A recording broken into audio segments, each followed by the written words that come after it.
Thompson. Here. Festerson. Here. Gurnett.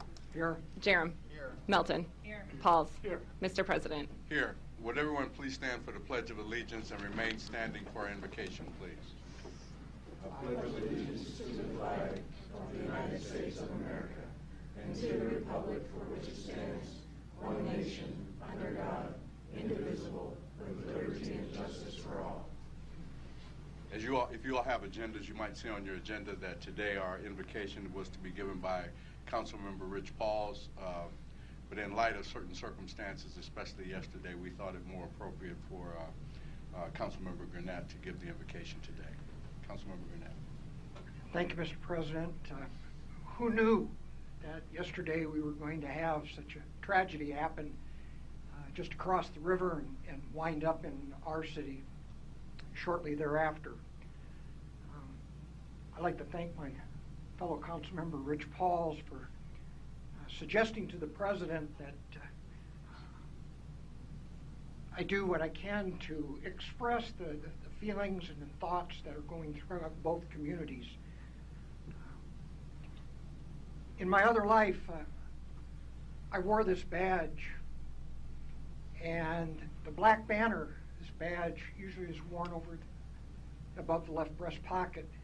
The black banner pointing down towards the heart, symbolizing the loss of a brother or sister in law enforcement. One of my off-duty responsibilities for several years in that part of my life was to serve in the capacity on the Police Honor Guard. And I buried several former active and retired law enforcement officers during that 20-year span that I served. I think I can say with a certain amount of confidence and surety today that I got some experience, that I know what families on both sides are feeling, how they're grieving. I've watched that. I've sat with them. I know, including my family. Yeah, I had 2 officer-involved shootings in my career, both fatal. And there isn't a day that goes by that I don't think about my family and their family. So I'd ask you today to open up your hearts and express your thoughts and your prayers towards our friend, a father, an uncle, a brother, a cousin. Deputy Mark Burbridge of the Pottawatomie County Sheriff's Office, his family, and Deputy Pat Morgan, recovering from a gunshot wound.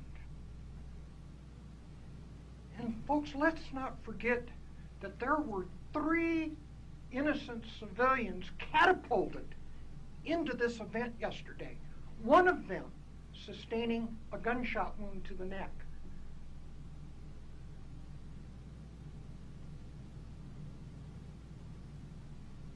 Keep all of those that I've mentioned and ones that you may know that happen to wear the badge in your thoughts and prayers daily. Amen. Amen. An affidavit of publication is on file for the pre-council and city council meeting, and a current copy of the Open Meeting Act is posted in a white binder on the east wall of the legislative chambers. Good afternoon, ladies and gentlemen, and welcome to this meeting of the Omaha City Council. The council thanks you for joining us today. As a courtesy to those in attendance, we would ask you to turn off or mute any of your electronic devices.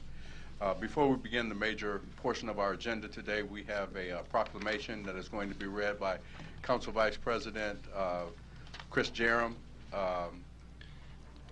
Really nice proclamation, and give him the honor of reading that. Yes, if I can invite the members of the Walker family to come up to the dais. We have a wonderful occasion today to recognize the Max I. Walker Uniform Company for 100 years of service and employment in their company in Omaha. So I have a proclamation we'll read up here that the City Council is passing here today. Whereas Max I. Walker first came to Omaha from Kansas City working as a piano repairman and becoming involved in several side businesses, and whereas Max took over a dry cleaning shop at 24th and Ames in March 1917, and with the help of his wife Myrtle, the business expanded and built a strong reputation for quality and reliability. And whereas son Robert Walker joined the business in 1934 and helped the business reach new markets and implement the latest dry cleaning innovations while working through difficult times during the Depression and World War II. And whereas, despite difficult times, the company continued to innovate, moving to establish satellite locations more accessible to residential neighborhoods in the expanding city, reaching 15 locations by 1958. And whereas, while the business expanded into sales and cleaning equipment and draperies, Robert Walker Jr.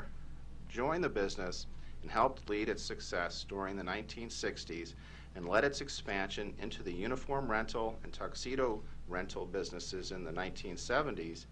And whereas Robert Walker III, or Rob, took over as president in the 1990s, and with the help of his sister Lisa Walker Sekundiak, the company expanded its uniform and other services and is the preeminent cleaner in Omaha.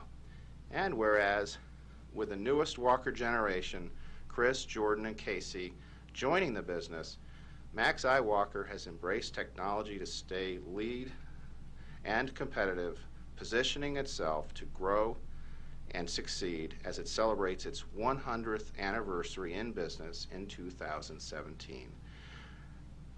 Now, therefore, we, the City Council of the City of Omaha, do hereby recognize Max I. Walker's 100th anniversary and proclaim today, Tuesday, May 2, 2017, as Max I. Walker Day in the City of Omaha.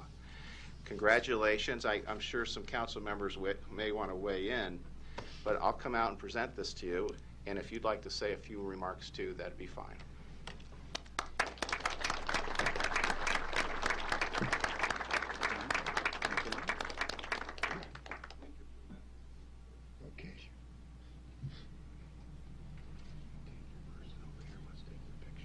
Okay, thank you. Thank you.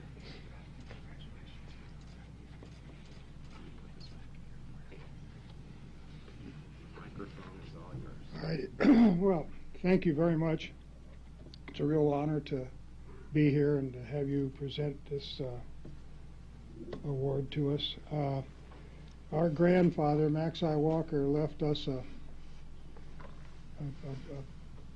pretty good business to expand and grow, and I just wished he could see it now. I remember we put a new location at 90th and Center a number of years ago, because he's passed away some time ago, and I took him out there and he said, I never thought we'd get past 24th Street. So at any rate, I thank you very much.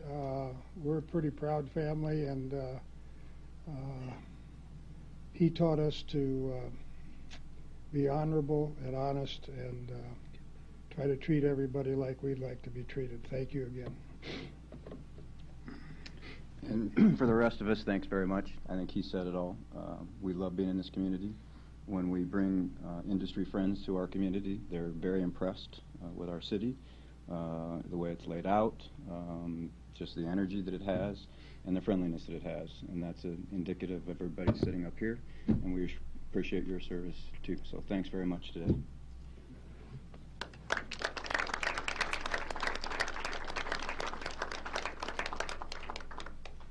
Madam Clerk.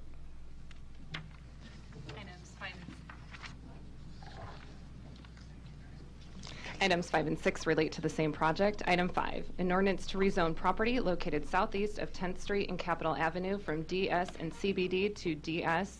Item 6, an ordinance to rezone property located southeast of 10th Street and Capitol Avenue from DS and CBD to CBD. Planning Board and Planning Department recommend approval.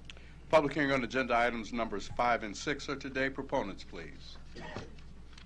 Seeing none, are there any opponents? Seeing none, public hearing is closed. The motion? Motion for approval. Second. Moved and seconded to approve items 5 and 6. No lights. Roll call. Thompson. Yes. Festerson. Yes. Gurnett. Yes. Jerem. Yes. Melton. Yes. Pauls. Mr. President. Yes. Items 5 and 6 approved, 7-0.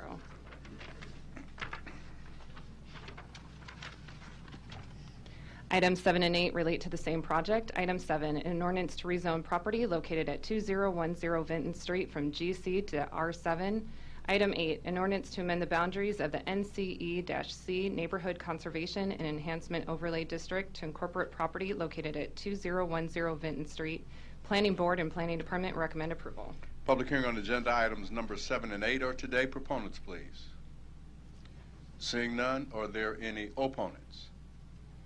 Seeing none, public hearing is closed. Moved and seconded to approve items 7 and 8. No lights. Roll call. Thompson. Yes. Festerson. Yes. Gurnett. Yes. Jerem. Yes. Melton. Yes. Pauls. Mr. President. Yes. Items 7 and 8 approved, 7-0. Items 9 to 12 relate to the same project. Item 9, an ordinance to rezone the property located southeast of 22nd Street and Woolworth Avenue from HI to GC. Planning Board and Planning Department recommend approval. Item 10, an ordinance to approve a PUR planned unit redevelopment overlay district in a GC general commercial district located southeast of 22nd Street and Woolworth Avenue. Planning Board and Planning Department recommend approval. Item 11, a resolution to approve the plat for Quartermaster Addition located southeast of 22nd Street and Woolworth Avenue. Planning Board and Planning Department recommend approval. Item 12, a resolution to approve the subdivision agreement with Quartermaster Depot LLC located southeast of 22nd Street and Woolworth Avenue. Public hearing on agenda items numbers 9 through 12 are today. Proponents, please. Dan Dolezal, Earhart Griffin Associates, 3552 Farnham Street. We are the engineers for this. This is really a very unique redevelopment opportunity. It's the former supply depot for the Corps of Engineers, and the developer is working very hard to really turn it into something significant and very cool. So here to answer questions. Thank you. Are there any other proponents who wish to be heard? Seeing none, are there any opponents who wish to be heard? Seeing none, public hearing is closed. Mr. Jerem. Yes, Dan, I don't know if you have anything more in detail you want to share, but it is an exciting and often forgotten part of the middle part of our near south of the downtown, near Jones Automotive and Piccolo Pete's and the Lynch Park. And down in that valley, it's been there for years, just sitting there. Tell us a little bit more about.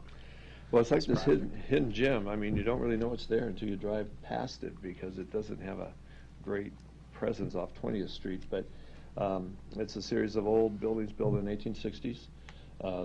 We're maintaining the architecture. We're converting the long building along the railroad tracks is being converted into micro apartments, either a tap house or a brewery of sorts. Other uses are being explored, but we consider a mix of residential and office space as well. There are some tenants that are crafters, metal and a wood crafter in one set, and we've got some exotic automobile owners using the other set of garages on the far end. So it's across the board, but it's just this really bohemian type of facility that's we didn't want to see destroyed because it has such character and such flavor to it. And it really does have potential. I know sometimes when my wife and I take people down to Malara's, just west of there, they wonder where the heck we're taking them. But they get there and they like what they see. Yeah. And it's just an old business kind of neighborhood mixed development. Yeah, mixed use. There's some significant covenants to it to help preserve the architecture. Not that we would mess with that, but there's some very stringent requirements. So our developers really really has to put himself out there to make this work, and that's what he's doing. So there is plans for at least one new building to replace a building that had burned down 50 years ago, and that will be some sort of residential housing as well. Well, thank you. Any idea of the timeline, or is it still in the planning stage? We've completed plans, and they're going through a cost estimating purpose to see if there's any value engineering, and he kind of is trying to find out where his budget actually is so that he can finish the financing part of it. Yeah, the optimist that I am, I would think that we'd probably start something this fall, maybe. Great. Well, I'm all in support of this and would make a motion. I know we have a couple other lights, so you may want not to wander far. Okay. Second. It's been moved and seconded to approve items 9 through 12. We have a couple of lights. Mr. Gurnett. Thank you, Mr. President. I agree with you that if you blinked, you'd probably go right by it. You mentioned the history, both of you mentioned history about that quartermaster depot.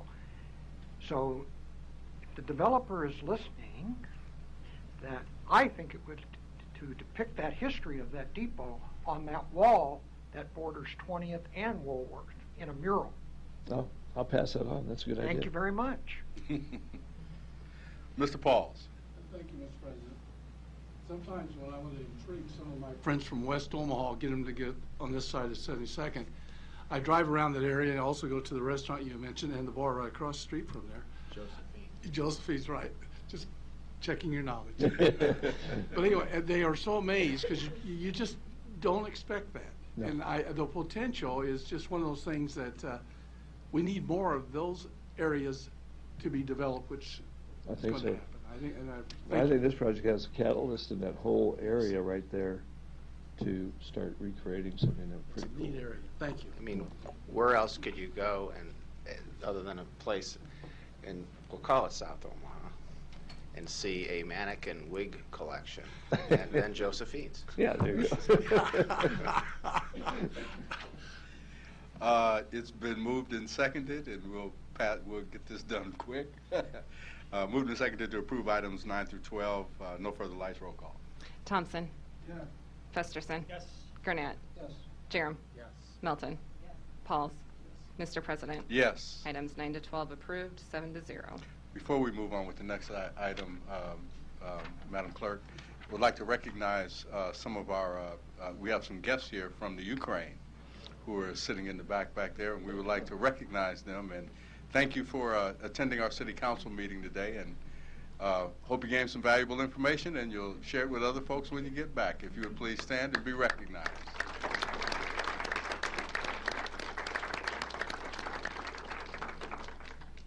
And John, I see they're with you, so they're in good hands, I know. Madam Clerk.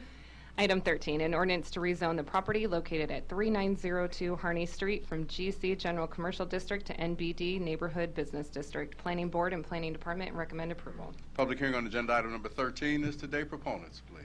Dan Dozal, Hart Griffin Associates, 3552 Farnham. Yet another Blackstone development with Green Slate. Matt Dwyer's in the audience if you do have any questions, but we're here to answer. Thank you.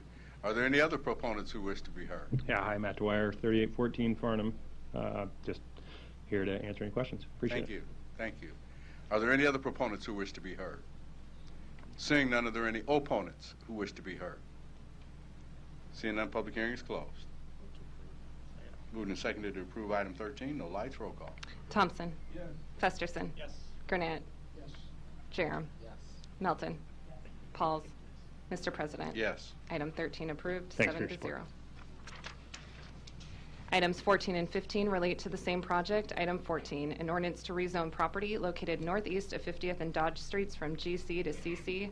Item 15, an ordinance to amend the boundaries of the ACI-250 area of civic importance overlay district to incorporate property located northeast of 50th and Dodge Streets. Planning Board and Planning Department recommend approval. Public hearing on agenda items numbers 14 and 15 are today. Proponents, please.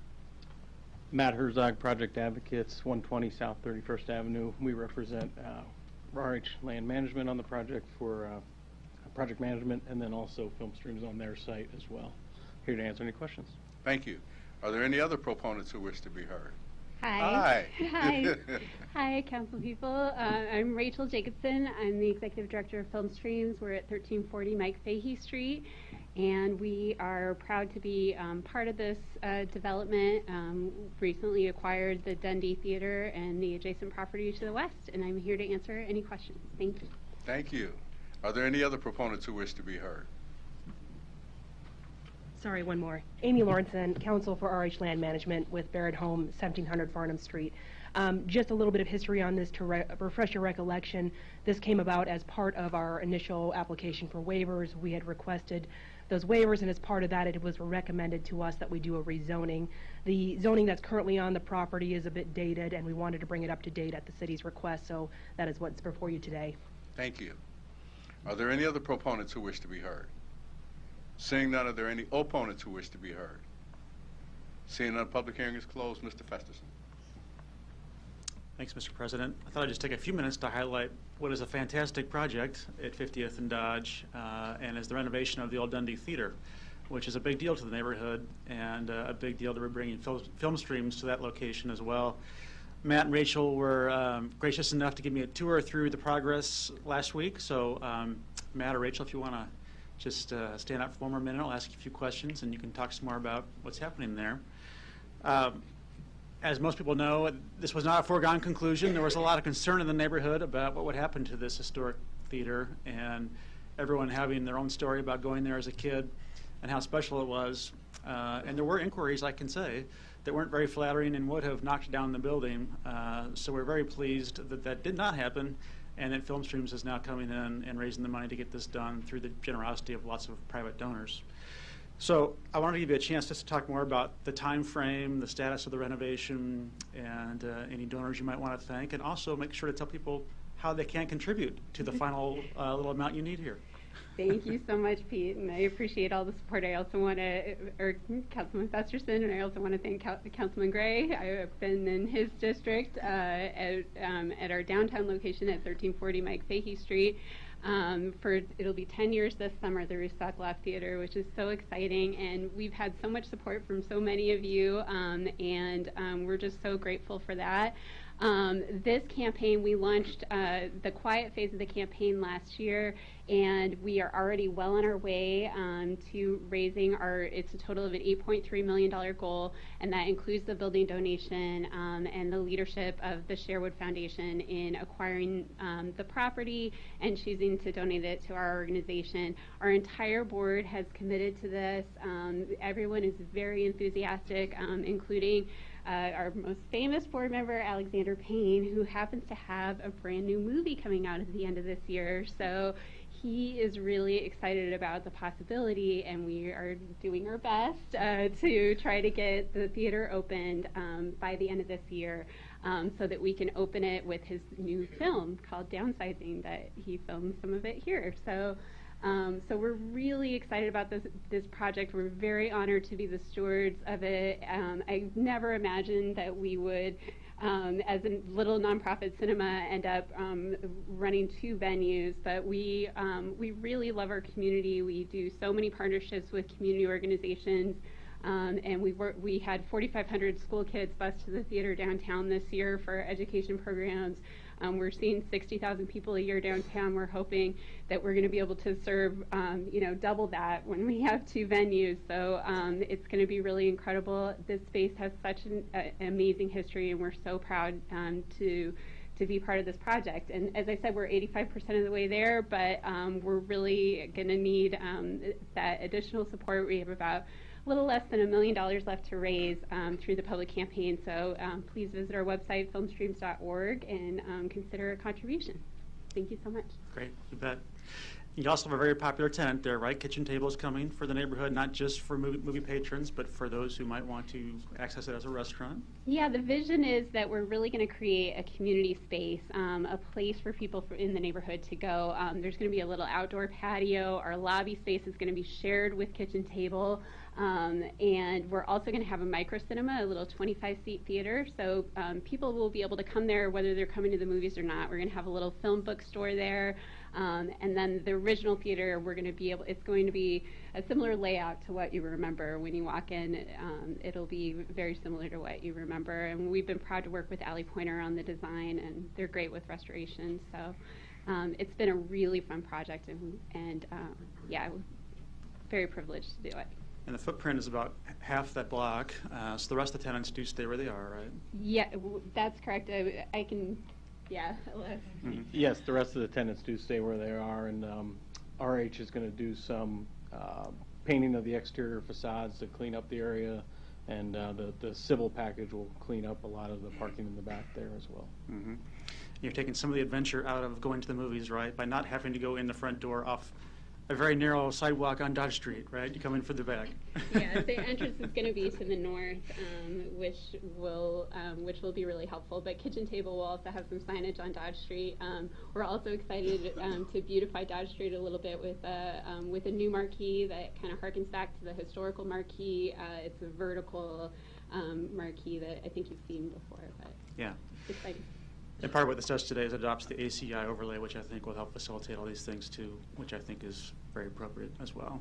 And time frame then, November, December? We're hoping by the end of the year. We're hoping that'll happen. Yes, that's the plan. Yes, that's what I'm looking for. And I'll say it's a wonderful addition too to what I'll call Greater Dundee, where now we'll have film streams and the Academy of Ballet that just moved and is now open. Of course, the Playhouse, and now also the Conservatory of Music. So a great combination of things in the arts community happening in the area. And I love that the BRT is going to stop right by there as well. Yeah. So that's exciting. Great. Well, with that, I'll go ahead and move approval of number 14 and 15. Second. It's been moved and seconded to approve items 14 and 15. There are no further lights. Let me just say a couple of things before we vote, though. Rachel's been in my district, as she says, for 10 years, but more importantly, Rachel has given of her time and the commitment that you have made to this community, especially the young people in this community, and the work you do at the theater, bringing movies that most people will never get an opportunity to see, many of them beyond first rate. It's a pleasure to continue to have you in the district, but it's more importantly, it's a pleasure to continue to watch you, continue to support this community, help this community grow, work with the young people in this community, take on some of the tough issues that sometimes we don't want to talk about. And you have opened the theater for not only watching movies, but also having panel discussions to talk about some really tough issues. And I, for one, appreciate that to no end. And for my colleagues on the council, you may remember a couple of weeks ago, we approved the guy that's called Rachel's dad to the Mecca board, David, to the Mecca board. So this family continually gives, but Rachel especially, the work that you've done with film streams, and I know it's going to continue with the Dundee Theater. It's invaluable work. It is invaluable discussion that continues to be had. And I applaud you for your courage, your desire, and your determination to serve this community.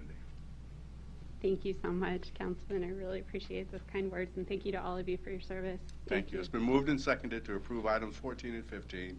There are no further lights. Roll call. Thompson. Yes. Festerson. Yes. Gurnett. Yes. Jerem. Yes. Milton. Yes. Pauls. Mr. President. Yes. Items 14 and 15 approved, 7-0. Items 16 to 18 relate to the same project. Item 16, an ordinance to rezone property located northeast of 168th and Locust Streets from DR to R4. Planning Board and Planning Department recommend approval. Item 17, a resolution to approve the replat for Shadow Glen North, replat 1, Phase 1, located northeast of 168th and Locust Streets. Planning Board and Planning Department recommend approval. Item 18, a resolution to approve the subdivision agreement with Lane Building Corporation, the Shadow Glen North Owners Association, and Sanitary Improvement District 497 for the same location. Public hearing on agenda items number 16 through 18 are today. Proponents, please. Mr. President, members of the council, John Fullenkamp, 11440 West Center Road. Just on a personal note, Gary, before I start, I'd like to thank you for a very unique perspective and your prayers about the events of yesterday. This is serious to all of us, but may hurt you more than anybody else. So just have my thoughts and concerns for you and all the people that protect us. Now, to more mundane matters, this is a 33-lot subdivision that's essentially located on the dark screen. Right here, it's east of 168th Street, about halfway between Maple and Blondo. It comes to you, it's on a just shy of a 12-acre site. Comes to you with a favorable recommendation of both the department and the planning board, so I'd be happy to answer any questions. Thank you. Are there any other proponents who wish to be heard? Seeing none, are there any opponents who wish to be heard? Seeing none, public hearing is closed. Moved and seconded to approve items 16 through 18. No lights. Roll call. Thompson. Yes. Festerson. Yes. Gurnett. Yes. Jerem. Yes. Melton. Thank you Pauls. very much. Mr. President. Yes. Items 16 through 18 approved, 7-0. John, I have to say I wish I had $1 for every time I heard Mr. President and members of the council. My name is John Fullenkamp. I wouldn't be working today if I didn't. Thank you. Items 19 to 22 relate to the same project. Item 19, an ordinance to rezone property located west of 222nd Street and north of Homestead Road from AG to DR. Planning Board and Planning Department recommend approval. Item 20, a resolution to approve the preliminary plat for Donahoe Homestead located west of 222nd Street and north of Homestead Road. Planning Board and Planning Department recommend approval. Item 21, a resolution to approve the plat for Donahoe Homestead located west of 222nd Street and north of Homestead Road. Planning Board and Planning Department recommend approval. Item 22, a resolution to approve the subdivision agreement for Donahoe Homestead for the same location. Items 19 through 22 are up for public hearing today. Proponents, please. Hi, my name's Joe Dutlow. I'm with Thompson, Dreesen, and Dorner, 10836 Old Mill Road, representing the applicant. Here to answer any questions. Thank you. Are there any other proponents who wish to be heard? Seeing none, are there any opponents who wish to be heard? Seeing none, public hearing is closed. Second. Moved and seconded to approve items 19 through 22. There are no lights. Roll call. Thompson. Yes. Festerson. Yes. Gurnett. Yes. Jerem. Yes. Melton. Pauls. Mr. President. Yes. Items 19 through 22 approved, 7-0. Item 23, a resolution to approve the preliminary plat for Kings L Street Addition, Replat 1, located south of 66th Circle and L Street. Planning Board and Planning Department recommend approval. Public hearing on agenda item number 23 is today. Proponents, please. Seeing none, are there any opponents? Seeing none, the public hearing is closed. Second. Moved and seconded to approve item 23. No lights. Roll call. Thompson. Yes. Festerson. Yes. Gurnett. Yes. Jerem. Yes. Melton. Pauls. Mr. President. Yes. Item 23 approved, 7-0. Item 24, an application to approve a Class K catering license for Sal Marie Enterprises, LLC, DBA Enzo's Italian, 8510 North 30th Street. Public hearing on agenda item number 24 is today. Proponents, please. How are we doing, everybody? Enzo Zerlo from Enzo's Italian, 8510 North 30th Street. Thank you. Are there any other proponents who wish to be heard? Seeing none, are there any opponents who wish to be heard? Seeing none, the public hearing is closed. Oh, Mr. Festus. Thanks, Mr. President, and welcome back, Enzo. Thank you. Good to see you. Thank you. Good to see you. And pleased to see you moving into the catering business, too. Yes. We were just talking off mic before the meeting started. We have had a bit of a tragedy in Florence, however, this week or last week with the fire at Mouth of the South right across the street from you. So I understand the North Omaha Commercial Club's meeting at your restaurant as we speak and talking about some next steps and how we might be helpful with that establishment, right? Correct.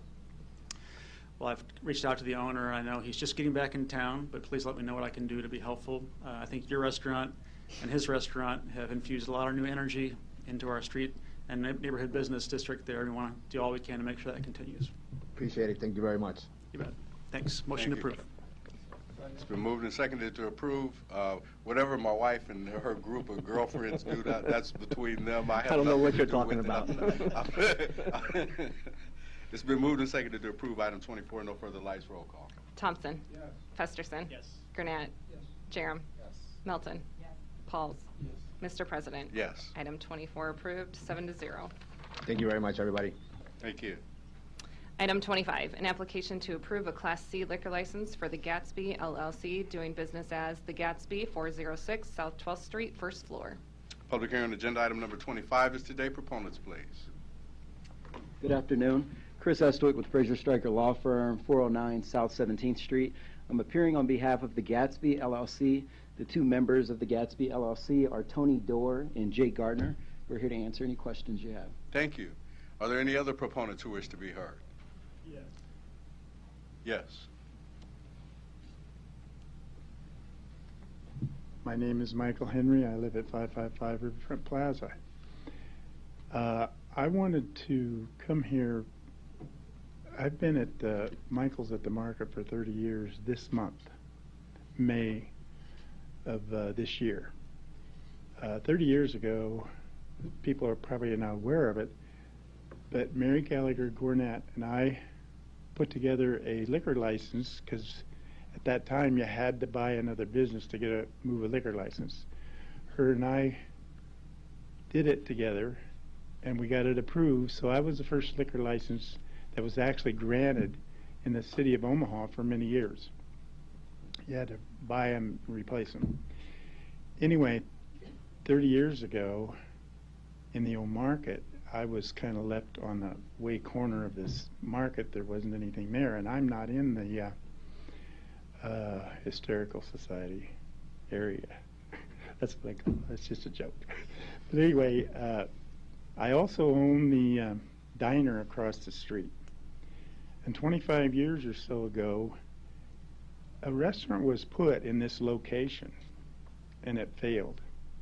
And the equipment is still there. And I think Mr. Gardner is going to take that over and try to get it going again, because that building's just been vacant for that long. It's just kind of like sitting there, and I would really like to see if we could get them going in there and get another business rolling along there. I think it would help the whole market area. Now, I've known Jake for 3 or 4 years since he moved the Hive down there, and he's running a club they're tough to run from 10 to 2 in the morning because young kids want to do whatever they're doing. But he keeps it well staffed and everything and well under control. So if he puts a club there in one area, I think he's going to try to use 2 floors, and a restaurant in the other area. I think it could work really well in the old market because of his, I think, very good management. Then the other thing I wanted to talk about for a brief minute, when I was 27 years old, Nebraska was 100 years old, I grew a beard. Now I'm 77 years old, and Nebraska's 150 years old, so I grew the beard. And then I want to thank Gary Gurnett. 16 years ago, you had a little article in the World Herald that you was going to run for city council. And I called you up at 8 o'clock at night and says, what are you going to do? So I come down the next morning and helped you get elected. So I really appreciate your service, and since you're not running after next week, you're going, right? June the 5th? I really appreciate working with you all these years. It's been so great. And Franklin Thompson, same thing to you. When you started running, I helped you get elected. And I really appreciate your services so very much. Thank you. Thank you. Are there any other proponents who wish to be heard? Seeing none, are there any opponents who wish to be heard? Seeing none, the public hearing is closed. Moved and seconded to approve item 25. Mr. Pauls. And 26, yes.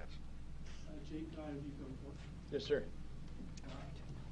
You've already made the newspaper twice, have you not? Yes, sir. About the unique concept you have here. Yes, sir. I've had the opportunity to take a look at where it was before you renovated it. I haven't seen it since then. Yes. Describe what you're trying to accomplish there. So we're going for upstairs a very upscale 20s theme, Roaring 20s, not a Prohibition theme, kind of a before Prohibition, the celebration of food and society that happened before Prohibition came. And trying to build that upstairs, a diner or a full-service dinner on one side, and then appetizers and free hors d'oeuvres on the other side. We're just going to walk around. We're going to treat it more like a cocktail party and less like a cocktail bar on that side, as we sit you and get you waiting for dinner.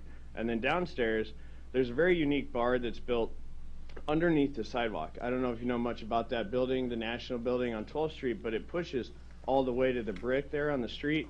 And so we have a very unique under the sidewalk bar where you can hear people walking over top of you. It's just a really great place for a speakeasy themed kind of place. So that's where we're going to kind of push the Prohibition themed energy, and just lounges down there. There's a lot of space down there, so we're going to do private rentals that we're not able to do at the Hive. The Hive is different because there's no way to separate the rooms where you can have bathroom access and a bar access to somebody that just wants to rent the place for an afternoon for a reception or something.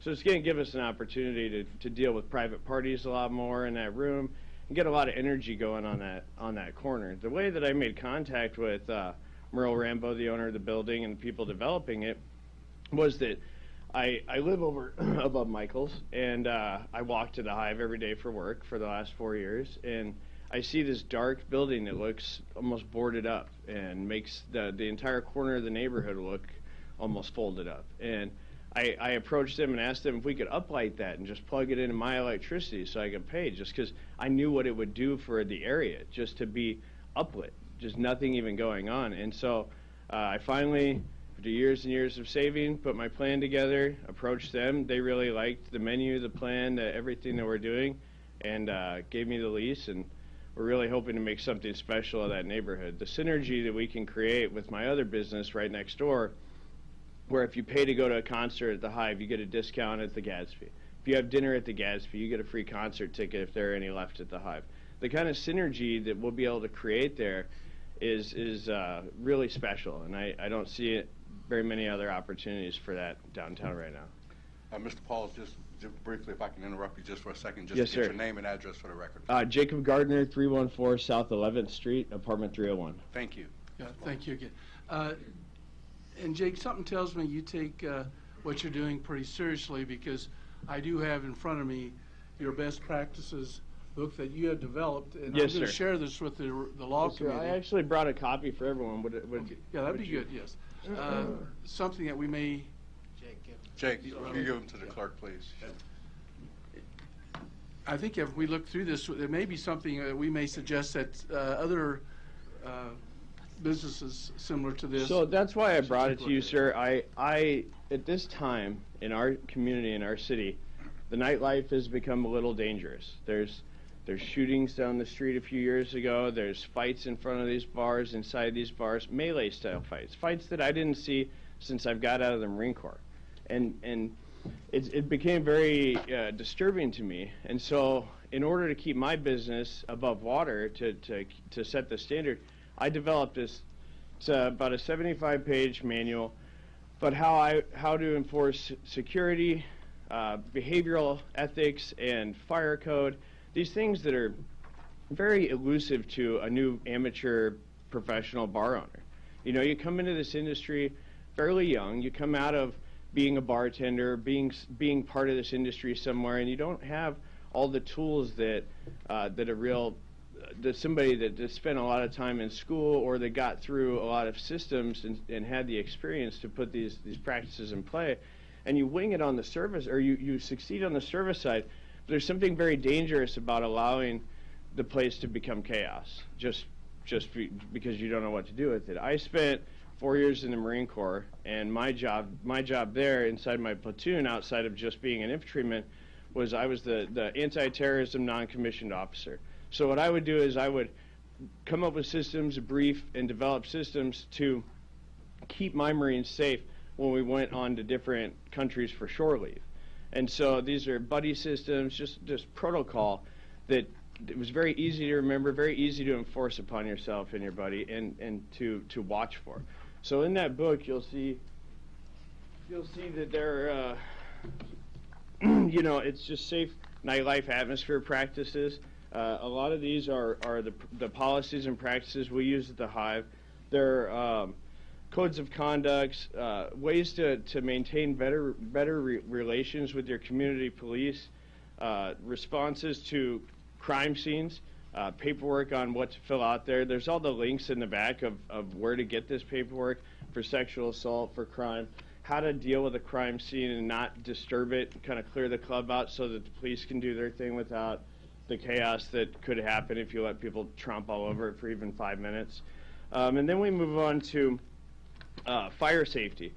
Shane Hunter just retired from the fire department. He was assistant chief, I think, and he helped me write that section. It was just, I had noticed in a lot of the businesses I'd worked in and that I had run that there wasn't a real fire safety protocol. There's not a lot of fire drills going on with employees. There's not a lot of these style businesses that you walk into and you see a placard on the wall of how to get out of this building like you do in a school.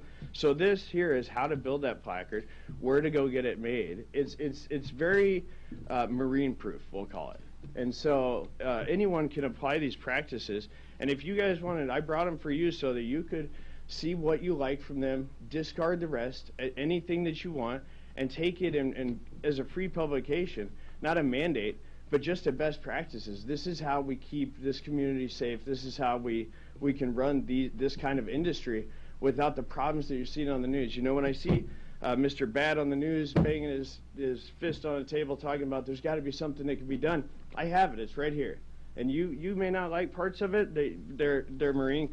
Some of it was built in the Marine Corps, built by my brain. So some of it might not be quite 2017 politically correct. You know, you might want to ease it up for the non-Marines. You know, there are things in here that so much can be learned and gained from. And then the last part of the book is counterterrorism. As we move into just about 20 pages, 25 pages, but as we move into 2017, we're living in a different world. It is what I was most proficient at in my entire life. It's what I went to pretty much college for, 4 years in the Marine Corps. And so I wrote on how to make yourself a hard target, how to make your business a hard target, how to prevent somebody from walking into one of these businesses and causing the kind of tragedy in our town that is all over the country right now. And so, and then at the back end, there's every link, and I sourced everything so you can get the full details as opposed to my... I can tell you are living this, you Yes, believe sir. in it. Yes, sir. And it's something that we should probably analyze and see if we as a city could use something like Yes, this. sir. I thank you for the effort and also for sharing this. Yes, sir. And I wish you the best of luck. I only have one question, though. Yes, sir. It's causing me a little bit of hesitancy because I know this Tony Dorr, who is This working character? with yes, as a former student. He keeps coming up here, being involved in ventures like this. So. I just keep him accountable, and he's not the kind of student that you recall, I don't think. Okay. Well, I thank you, and I move. Thank you. Motion? Yep. It's been moved and seconded. Mr. Jerem. I'll just be very brief. When you asked your question, I said, "Oh, be careful what you ask," because this knows is one I'm a talker. proud Marine veteran, and I just, as you were making your presentation, I couldn't help but notice this other veteran over here to my left and the veteran to my right, looking on, smiling with admiration what you've done. So, thank you. Sure. Thank you. Thank you, gentlemen, for your service, and lady. It means Thank you. a lot to me. It's been moved and seconded to approve. Did you have a comment that you wanted to make, sir? We had closed the public hearing, but I'll give you a chance to say a few words. Yes, my name is Rex Knudsen, 700 South 35th Avenue. I came here to oppose further development. Okay, thank you. We let the Democrats run the government 50 years Thank because you. we knew that the Republicans would repeat their history. We're a little off subject here. We're talking about liquor they licenses would bring a today. depression on us again. We're in a third depression, much worse than 1930. I'm gonna have to cut you off, 90 sir, because million we're talking about something different here. We're not talking. We're talking Don't about. drive our city We're talking about deeper in liquor depression. licenses now. You have to change direction. Yes, sir. Thank you. It's been moved and seconded to approve item 25. There are no further lights. Roll call. Thompson. Yes. Festerson. Yes. Gurnett. Jerem.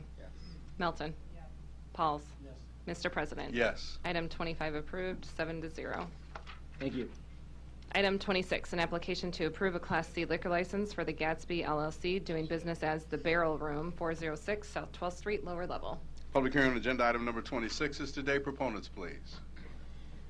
It's us again. Chris Estwick, Fraser Stryker Law Firm, 409 South 17th Street. Tony Dorn, Jay Gardner with me. Thank you. Are there any other proponents who wish to be heard? Seeing none, are there any opponents who wish to be heard? Seeing none, public hearing is closed. It's been moved and seconded to approve item 26. No lights. Roll call. Thompson. Yes. Festerson. Yes. Gurnett. Yes. Jerem. Melton. Pauls. Mr. President. Yes. Item 26 approved, 7-0. Thank you very much. Thank you. Item 27, an application to approve a Class CK liquor license for Marcus Omaha LLC, doing business as Omaha Marriott Downtown at the Capitol District, 222 North 10th Street. Public hearing on agenda item number 27 is today. Proponents, please. Mr. President, members of the council, Mike Kelly, 7134 Pacific.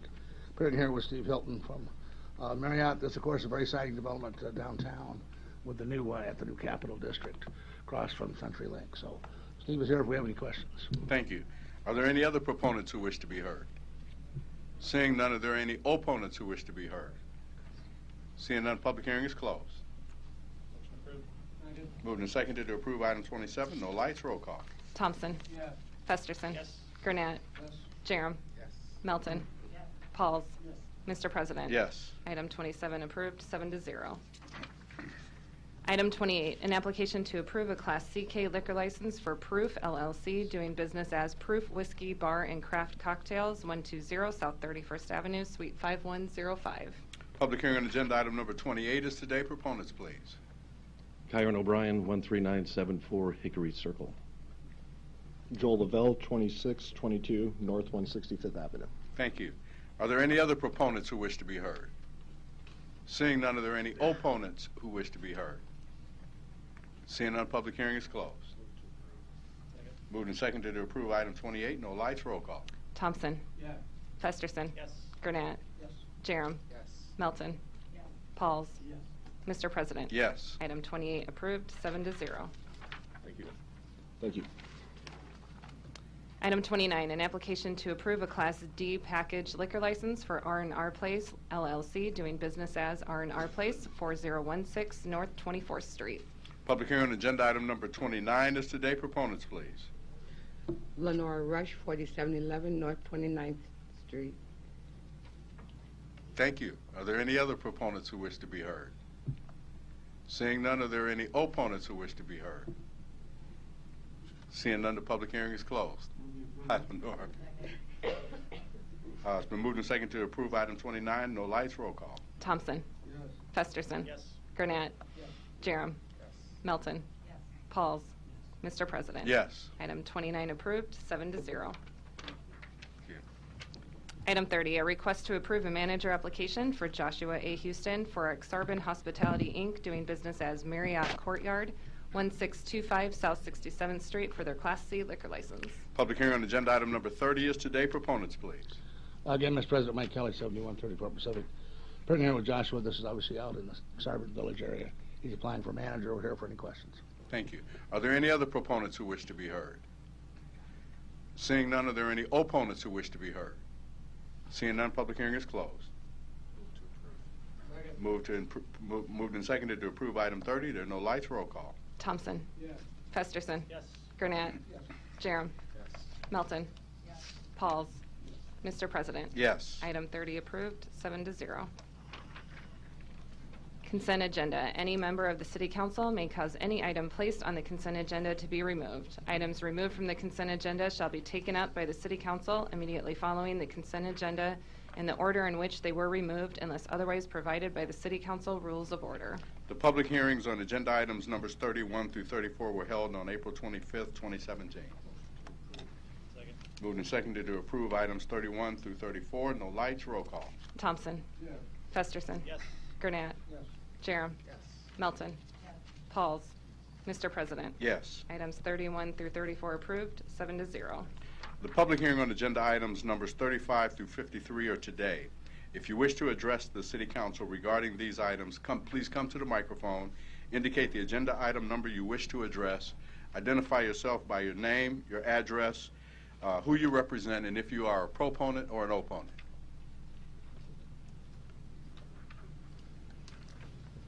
Good afternoon.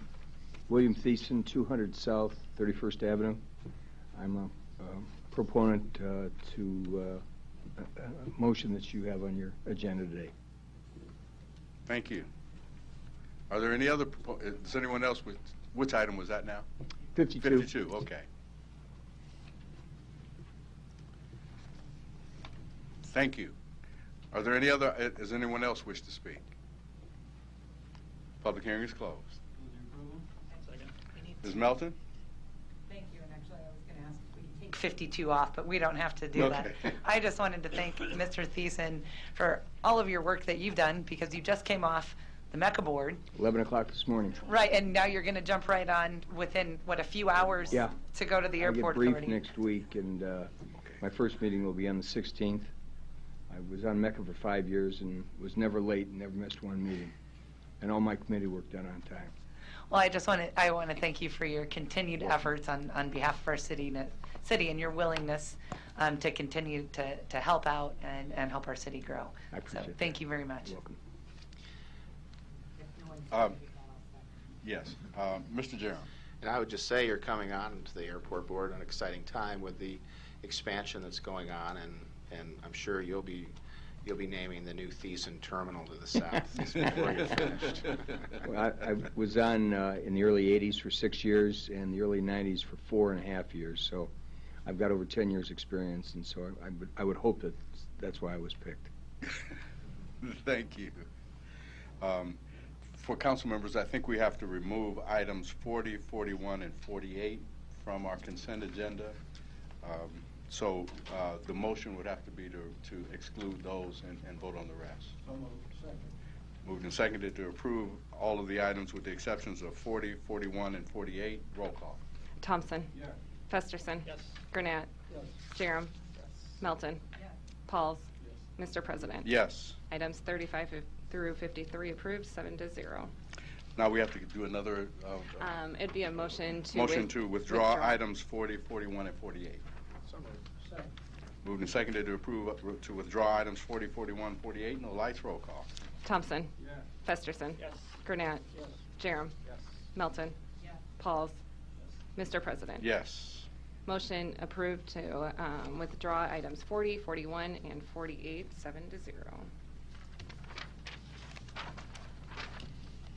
Pursuant to City Council Rule 7F, Agenda Item 54 shall be laid over 3 weeks for publication and public hearing. Pursuant to City Council Rule 7H, due to no meeting being held May 9th, 2017, the third reading and public hearing on Agenda Item 55 shall be held on May 16th, 2017. Pursuant to City Council Rule 7H, due to no meeting being held May 9th, 2017, the third reading on Agenda Items 56 through 60 shall be held on May 16th, 2017. The public hearing on agenda items are today. Is it number 56? Mhm. Okay. Item 56, an ordinance to approve an agreement with Lynn Vinduska of Cass County, Nebraska for the land application of stabilized sewage sludge. Public hearing on agenda item number 56 is today. Proponents, please. Seeing none, are there any opponents? Seeing none, public hearing is closed. Next item. Item 57, an ordinance to create a clean energy assessment district to provide for the financing, administration, and collections for energy efficiency improvements and renewable energy systems. Public hearing on agenda item number 57 is today. Proponents, please. Proponents? Yes. My name is Chris Peterson with CP Strategies LLC, 1327 H Street, number 303, Lincoln, Nebraska. Go ahead. Yes, go ahead. Mr. President, members of the City Council, again, my name is Chris Peterson, representing Paysage Capital LLC. I'm here in support of the PACE ordinance, number 57 on your agenda. PACE is an acronym, stands for Property Assessed Clean Energy, and PACE is long-term financing, private long-term financing for energy efficiency and renewable energy projects. Loan payments are packaged as if they were property tax or a special assessment and collected similar to property taxes or special assessments. One of its distinguishing features is that PACE loans stay with the property rather than follow the property owner. the property owner. And so consequently, when a property is sold, it stays with the property. I want to emphasize for the record that there are no public dollars involved when it comes to commercial PACE financing. And there are no public dollars put at risk with commercial PACE financing. Property taxes that are currently collected by local governments to fund local governments will be unchanged by PACE. For the last 18 months, I've been working on the PACE issue in Nebraska with a variety of stakeholders, working to pass legislation in Lincoln and last year, and now pleased to be before you to support this ordinance. Omaha would be the first city in Nebraska to adopt a PACE ordinance and to put in place the administration necessary to allow this financing tool to be used. An April article from Midwest Energy News reported about PACE legislation in Nebraska and its progress and the anticipation that an ordinance would come before this council. To date, 33 states around the country have adopted PACE legislation, as well as the District of Columbia, and PACE programs are in effect in almost 20 states and the District of Columbia around the country. In order to use PACE, the state has to authorize it and local government has to authorize it. The reason is that it's good public policy. What you're doing today with your vote on final reading, third reading, is you're endorsing that it's good public policy to support energy efficiency and to support reducing the usage of energy. And PACE is intended to help a property owner accomplish just that. I want to mention very clearly that over the course of passing PACE legislation in Nebraska, worked very closely with the Nebraska League of Municipalities and the Nebraska Bankers Association, amongst other stakeholders. I also want to share that PACE, when adopted and when put in place, will have many applications across the city of Omaha. And PACE Sage Capital is really excited to have the opportunity to work with commercial real estate stakeholders in Omaha to bring PACE financing to projects of all shapes and sizes. I would note that earlier you heard testimony about the Dundee Theater renovation project, and we heard that they have $1 million left to raise. Well, a PACE loan would fit very nicely with that project, I suspect, and would love to have a conversation with the property owners there. In fact, you may be wondering, the Dundee Theater, film streams, probably nonprofit, and PACE loans can be used for nonprofits, whether they be a project like that or YMCA or churches. It can be a special, unique financing tool for those properties as well. I want to share also that over the course of the last 18 months, I've had conversations with other communities around the state that are interested in PACE financing, both with city officials, but also with projects in other communities.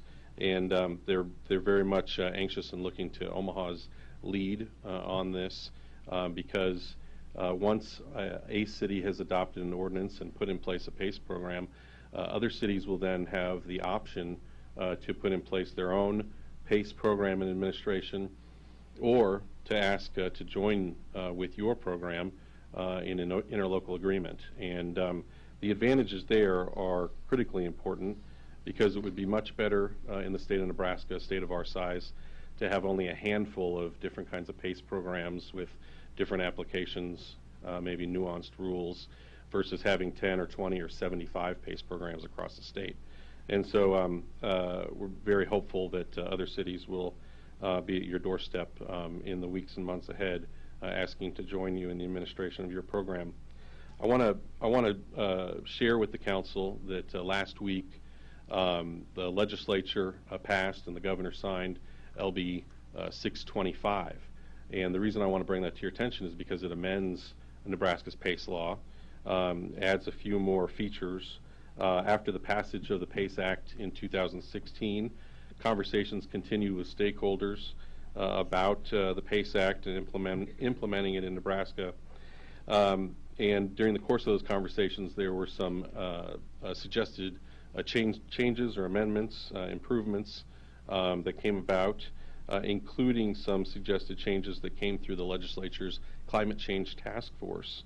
And last week, as I mentioned, the legislature adopted LB 625, which does the following. It allows PACE districts to extend into city zoning jurisdictions. Current state law or previous state law didn't allow that, but LB 625, which was passed with the E clause and is now law, would allow that. It also eliminates an ongoing reporting requirement while streamlining other or simplifying other reporting requirements. It allows lenders to collect special assessments directly from property owners to simplify the biennial collection process. And then finally, it allows counties to create PACE districts. So not only might cities in the future have an interest in joining in with the City of Omaha in the administration of a PACE program, but counties as well. I would just close and say I know that you have the green folder that includes my full testimony, as well as a couple of news articles about PACE programs, and then a one-page high-level overview of PACE. I've skipped over some of the weeds about a PACE program. I would certainly be happy to answer any questions. Thank you. Are there any other proponents who wish to be heard? Yeah, I'm Steve McGreer, 15610 Hickory Street, president of Asset Environments and Energy Engineering firm here in town. I thought Chris did a great job of summarizing, so I won't add any more to it, but I think this is a great thing for Nebraska and the city of Omaha. So like I said, I won't add more to Chris. Thank you. Are there any other proponents who wish to be heard? I'm Mark Loskatoff, 6323 North 115th Circle. And I want to, on behalf of OTOC, thank all of you for attending yesterday evening's session, where we did discuss PACE among other subjects. And I'd like to also point out that 350 people gave you a standing ovation at the end of the session, and they were sincerely expressing their appreciation to you for sharing the democratic process with them. I would also like to extend our thanks to Mrs. Melton for bringing the PACE ordinance up. So that's me speaking on behalf of OTOC. I'm also the owner of a small business which does energy evaluations, and I've had 8 years of experience analyzing energy efficiency of single-family residences. I worked with the Re-Energize program of the City of Omaha, and I'm aware of some of the things that can go right and some of the things that can go wrong in a program to upgrade energy efficiency of homes. As far as the current ordinance which is under consideration, it's commercial PACE. OTOC and myself also would like to see single-family residences be included eventually, and but on the other hand, since things can go wrong with it's more complicated, I would say, with single-family residences. Therefore, I and OTOC don't have any problem at all with running a commercial program for a while first to see how things go and to work out the bugs and the kinks before eventually starting a residential program.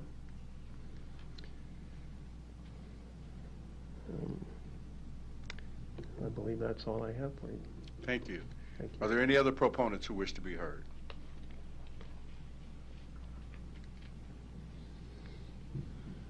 Hello, my name is John Trout, address 3316 Augusta Avenue. 40 years ago, during the Arab oil embargo, I got in the wind energy business. And for years, I led the national certification program. Wind energy has become a lot less expensive. But 10 years later, as a volunteer with the Lung Association, I found that it was possible to save energy for less than you could generate it from any source, and at the same time improve indoor air quality.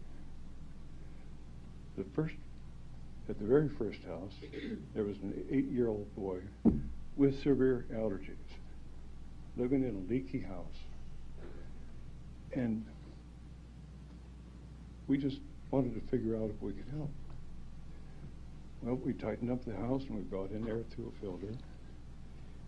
And the air quality went up, the bills went down, but Christopher's mother, she was focused on how much better Christopher felt. Medical bills went down. He could enjoy being a little boy a lot more. He could play outside a lot more without triggering his allergies. So that was a good start. I'll never forget that. Now the PACE program can help in many ways. The average house in Omaha has a Hertz rating of 130. With the help of the PACE program, if you pay the difference between what an ordinary code-built house costs and a zero net energy house, that's the best time to save energy during construction. You can make the walls thicker and so forth. I want to thank Amy Melton for writing an excellent document, and I would like to add a couple of things, if I may, just suggestions. During the increase in energy efficiency, there's another opportunity, and that is to improve air quality. Now, I want to share with you some documents from, for instance, the Harvard School of Public Health.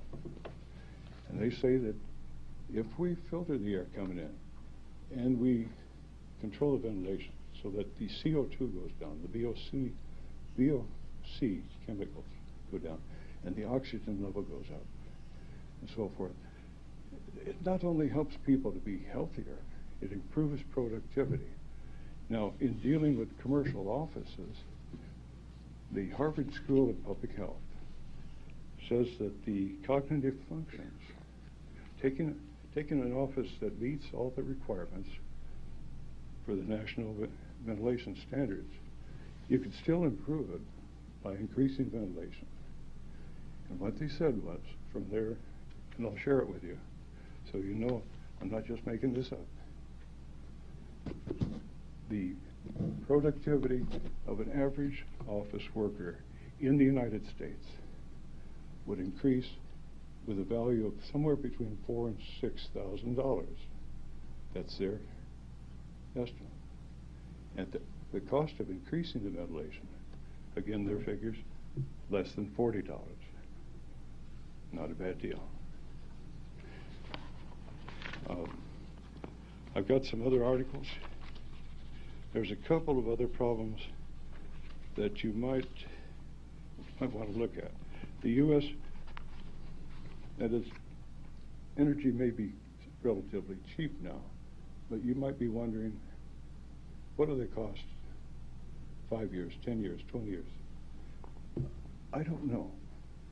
But this evidence from the U.S. Geological Survey says that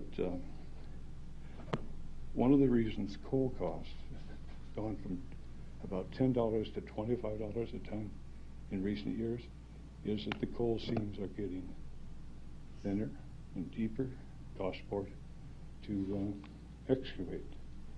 And they say that there's a lot of coal in Wyoming and Montana, but that less than 3% of it is likely to ever be mined, because once you get up to where you have to move 10 tons of rock to get 1 ton of coal, you don't get a positive return on money or energy. So it sounds like we need to improve efficiency and use renewables, and I think we're going to get through this just fine if we act on time. So I want to thank you again for making steps in the right direction. 2 suggestions. 1, whoever invests their money needs protection.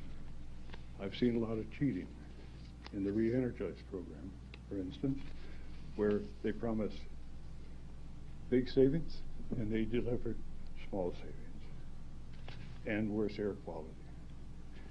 So I don't want to ever see that happen again. I would suggest that the contractors be required to post bonds so that the investors and the building owners are protected. 2, I would suggest equipping every building with a ventilation system that provides adequate ventilation through a grate filter. And so at least they have a chance to achieve the improvements in productivity and protect their health, as Harvard University reports. Well, thank you. Thank you. Are there any other proponents who wish to be heard? Mr. President, members of the council, Perry Nealon, Omaha Area Board of Realtors, 11830 Nicholas Street. Come before you today more to just appreciate Councilmember Melton bringing this to our attention and make sure we understand that the leap to residential is a big one. And so we welcome the opportunity to have this discussion on commercial and industrial, but I just want to make sure we're aware of some things before we move to any discussion of residential. Omaha Area Board of Realtors takes private property rights very seriously. All the things that my friend Mr. Peterson told you about energy efficiency are all accurate and fair, and our concerns are not about those types of things, support those types of things, but when you get into the transaction that is involved in real estate, it becomes a lot more complicated. What you're doing with PACE is you're putting a super lien position on VA and FHA loans. For the consumer, this tax assessment, this is treated as a tax assessment, not a loan. So the consumer disclosures, the consumer protections that go on before and at closing do not apply. Property transactions are, the loan is for 20 years, but a typical home is sold every 9 years. So this is going to be done multiple times. The new buyer might say, well, that efficiency has extended, its useful life has passed. I'm not going to pay that last 11 years. You, seller, need to take care of that. And that becomes a problem for the seller. They may not be prepared for that. They may have forgotten that that assessment is going on, and will have to either come up with that money at closing or the buyer may walk away. So I just want to caution you before we move forward and put this in the record on residential. There is bipartisan legislation pending in both the House and Senate and Congress. Yes, bipartisan legislation in the U.S. Congress.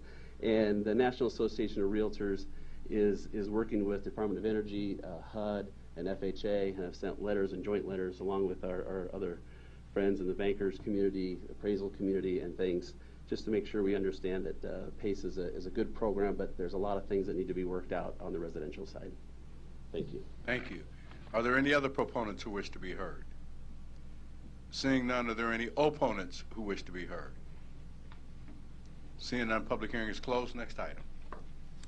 Item 58, an ordinance to amend Omaha Municipal Code, Chapter 18 by amending articles pertaining to nuisance prevention standards for businesses engaged in the sales, service, or consumption of alcohol. A is a petition. Public hearing on agenda item number 58 is today. Proponents, please.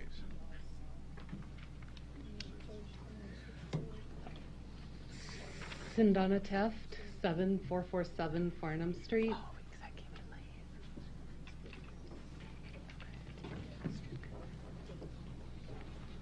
I am frightened.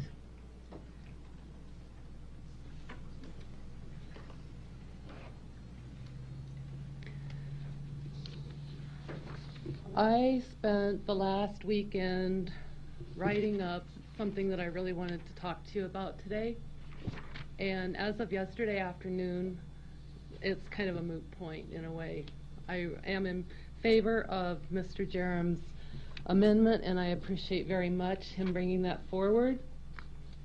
However, one of my friends yesterday alerted me to the fact that a Facebook post had been made on Club Omaha, Paradise Club, Midwest Club.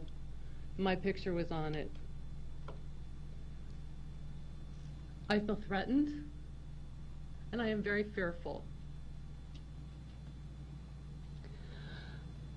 I was going to ask you, how close do you live to a strip club? How close is your business to a strip club? I live, well, one map said 475 feet, another map said 600 feet, so split the difference. But I live within a block of Club Omaha. I own a small business within a block of Club Omaha. I have independent contractors who now are fearful. And I'm really going to feel fearful after this meeting because I have no idea how the news media is going to portray where I live, what I do for a living, and the fact that there is a totally nude, all-night-long strip club a block from my home, a block from my business, and I cannot sleep at night. Last night in particular, the traffic was a lot more intense. Mr. Jerem has asked for me to be specific sometimes about the reports I have. I also clean up the neighborhood. Yes. Could I ask you to hold on? I'm going to ask the sheriff if there's not decorum maintained in this room to escort the individuals who are not maintaining decorum out of this room in accordance with our rules. Go ahead. All right. So one of the other, I'm just going to put this up here too, because one of the other posts was, what do you have to complain about? The 20s was in operation for years. How's yours any different? Most businesses are closed at night, and there ain't no damn houses anywhere near it. And Mr. Harrington says, my thoughts exactly. Well, there is a house pretty damn close to it, and it's mine. I wish Mr. Harrington no ill will whatsoever. I wish him all the business success that he desires. And I am beginning to feel like it's a me against him. But you know what, City Council people? I deserve to live peacefully. I deserve to be able to sleep at night without worrying that there are overnight activities going on in my neighborhood. How do I ensure that my business, my residents, and my person are safe? I've been in contact with my crime prevention specialist, and she has suggested that I get video surveillance cameras, of course at my expense. I have retained an attorney at my expense. Gosh, and I guess I just don't really have anything else to say, and if you have some questions for me, I'd be very happy to answer them. Thank you. Are there any other proponents who wish to be heard? Hello, my name is Lori Hibbler. I live at 7434 South 173rd Street in Omaha, Nebraska. I did read some of those Facebook posts, and one was in reference to looking up their families and seeing if they could find something on them. So I encourage you to read that Facebook post. That scares me, but I am a proponent of this. Thank you. Thank you. Are there any other proponents who wish to be heard? Hello. My name is Cynthia Sauer. My address is 7537 Fairway Drive. I'm a member of St. Pius X Catholic Church. And when we heard about the opening of this club, I'm a co-chair of our Catholic social teaching team. And the basic premise of the Catholic bishop's teaching is the dignity of all people. And so we decided to put a petition together in about 48 hours and had it at 3 of our services. And had 16 pages of people sign that petition. And I brought a copy to Mr. Jerem, who, where the club sits, Mr. Festerson, who is not only my councilman, but Pius's councilman, and then also to Mayor Stothard. I appreciate all that you have done and previous council people have done to make this a great city for me to raise 5 kids in, and I have 10 grandchildren. I'm very concerned about the activities of this club, and particularly thinking of women trafficking and other kinds of things that are often tangent to such businesses. And I know there's been a lot of work in this city and awareness raised about human trafficking. Also, people can take open alcohol into this club and leave with open alcohol, can drink it outside and drive, of course, away. They're not just going to leave it set on the edge of the curb. So they're going to be driving in the area of my congregation. And so I'm a strong proponent, and if there's anything we can do in terms of more signatures, no problem. Thank you. Are there any other proponents who wish to be heard? Mary Bourgeois, 7637 Springfield Drive. I live about a half mile away from this place. You have a Do Space, which is the first of its kind in its country, which is electronic library. Families go there. Let's see, we're going to redevelop the whole Crossroads area. It's supposed to be lovely. I'm still waiting for it. Crossing my fingers. So let's just devalue everything and put this business in. I don't get Omaha's thinking. I just don't get it, how they're allowing this business to come in. I thought, great, 20s is going, we can do something with that area. No, you're putting this business in around a family area. I have 5 children, which are 5 guys. So I kind of always joke that I'm going to take my 5 guys to Five Guys restaurant. You can, from 5 Guys, you can see that business. This is supposed to be a family area, and you're not treating it like it. And Thank you. Thank you. Thank you. We get it. Go ahead. I'm Richard C. Malota, 2319 North 68th Street. I'm for the amendment totally, but there's some other questions I have. How are we going to make sure that there are no underage dancers at this place? Who's checking their ID and to make sure that they are overage? How are we going to stop any sexual transmitted disease from these women who are dancing? There's a safety health hazard there, because sexual transmission can be given away by body fluids, which means if they sweat and you're drinking a drink, falls in your drink, you get possibly of sexual transmitted diseases. I don't understand how this guy can do what he's doing in an area where we have sex trafficking laws right now that are stopping it, but we don't have any way of checking this guys to make sure there's no underage girls or prostitutes working these clubs. I am all hoping that somebody does. I hope Chris Durham's amendment goes through, and we really need to stop this guy now, and not only in this state but every other state and city. Thank you. Thank you. Are there any other proponents who wish to be heard? I'm Mary Malota. I live at 2319 North 68th Street. And I was really shocked the first time I saw this man get on TV and talk about how he was opening this club. Horrified, really. I can't imagine anything more demeaning than to have a woman completely nude dancing in front of a room full of strange men. I don't see the good of this action, and I think the man is just trying to skirt the law by not serving alcohol. We just don't need this in our neighborhood or in our city. I believe in free enterprise. This strikes me as not free enterprise. He can take it someplace else. Thank you. Thank you. Are there any other proponents who wish to be heard? Seeing none, are there any opponents who wish to be heard?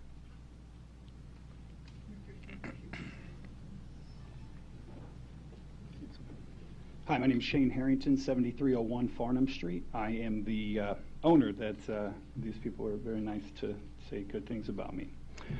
So basically, I just kind of put together something that hopefully I think is more of like common sense than just what about ifs, ands, or buts. I like to work off the facts, and I think that that's how you guys make your decisions up here as well.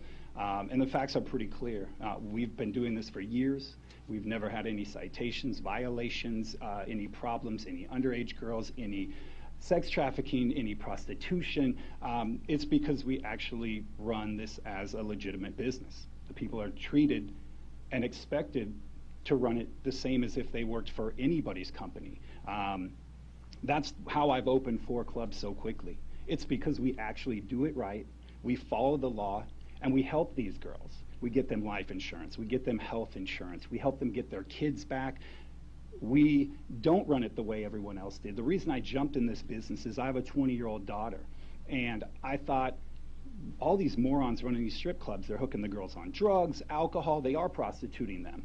So when you look at the statistics, they probably are kind of right. But when you get a real business person with lawyers and insurance and all these things that you're supposed to have with the business, it's really funny. It actually works really well. That's why the police can't do anything. It's not the loophole. We're not breaking the law. Everyone keeps saying loophole, loophole, loophole. No, we're following every law and every rule, and we're doing it the right way and the legal way. And that's why we're here. That's why we're able to function.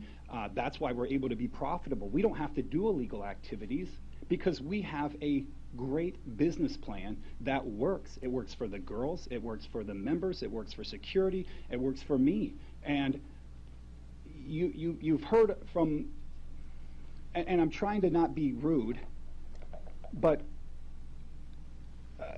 let me rephrase that. I'm speaking for young Omaha.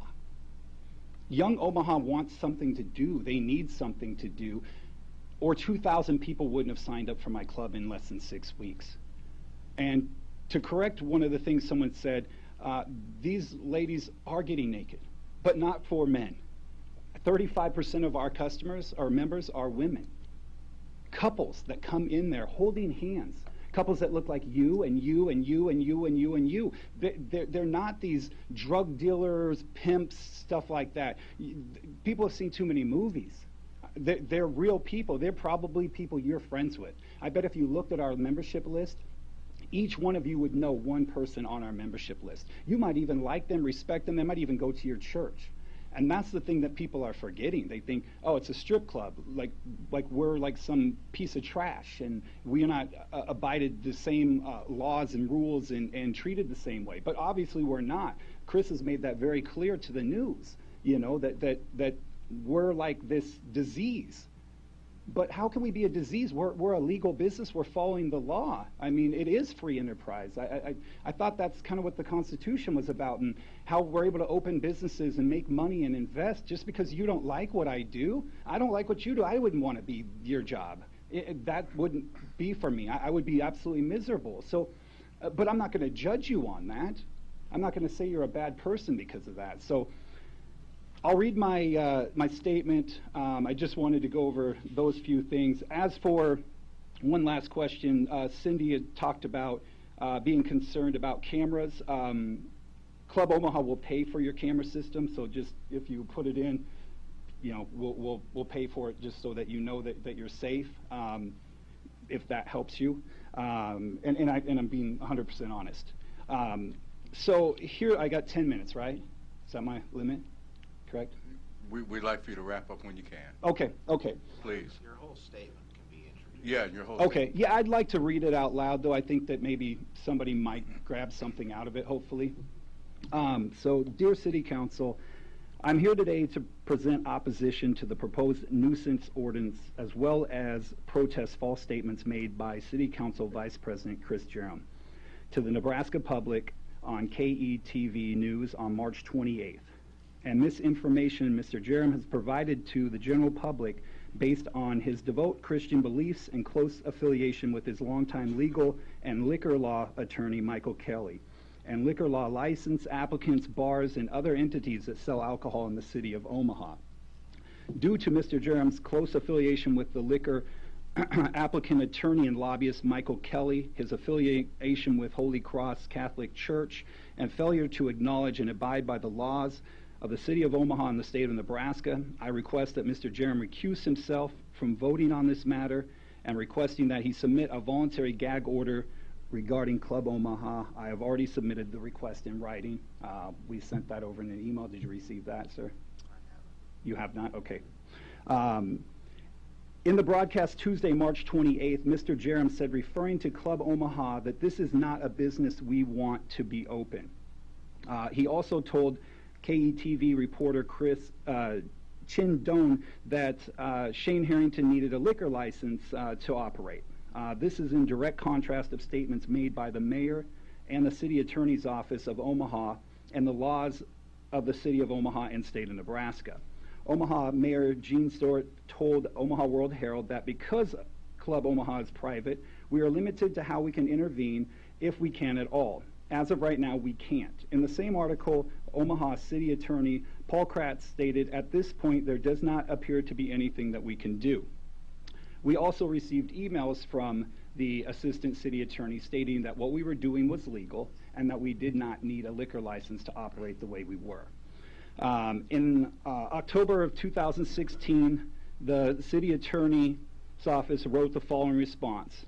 Omaha just follows the law, which says you don't need a license to provide alcohol to your guests or to yourself. So if members bought alcohol, took it to your club, stored it at the club, and only provided it to themselves or guests, and people aren't paying for each other for the drinks, the club does not and doesn't provide alcohol in exchange for getting paid, then I think the state law allows this without a license. There's no need for an ordinance, he says, or any local authorizing it. A license is needed if a place is open to the general public and or the club provides alcohol in exchange for payment, which we definitely do not do. If the payment dues are just for the use of the premises, then and not for access to alcohol, then no license is required under state law or city ordinances. And that came from the Assistant City Attorney. So, and that was October of 2016. So can you see why I'm confused at what's going on with all of this? Mr. Jerem also stated, we understand there are maneuvers that this business owner is doing to keep law enforcement out of the facility. Well, what are they hiding? A simple fact is we're hiding nothing. We simply wish to maintain the privacy of all our members so they can enjoy themselves without being harassed by the police. I mean, we've all been in a bar, police walk in, they storm around, they stomp around. We're a private membership club. I mean, they pay good money to come in our club. It's not for illegal activities. It's so they can enjoy themselves without the stress and tension of law enforcement. People always say, well, if you're not doing anything illegal, you shouldn't be worried about the police. But we all know when a police officer pulls behind us, we're 10 and 2 and we're making sure we're driving in that line. Even though we know we're not under the influence of alcohol or drugs, even though we know we're not speeding, it automatically adds some anxiety to what we're doing at that moment. And so we're eliminating that. People's lives are so stressful. We give you a chance to come in and just enjoy yourself. Put your feet on the table. Order Jimmy John's. They deliver it right to your table. Yes, Jimmy John's comes in our restaurant or into our club and delivers Jimmy John's. They have no problem with it. If you ask most of the local businesses around there, they will say their profits have went up. We are ordering food night and day. So we are helping local businesses. Not all the businesses, but the ones that we can help. I can't help businesses that don't have anything that our customers need. Law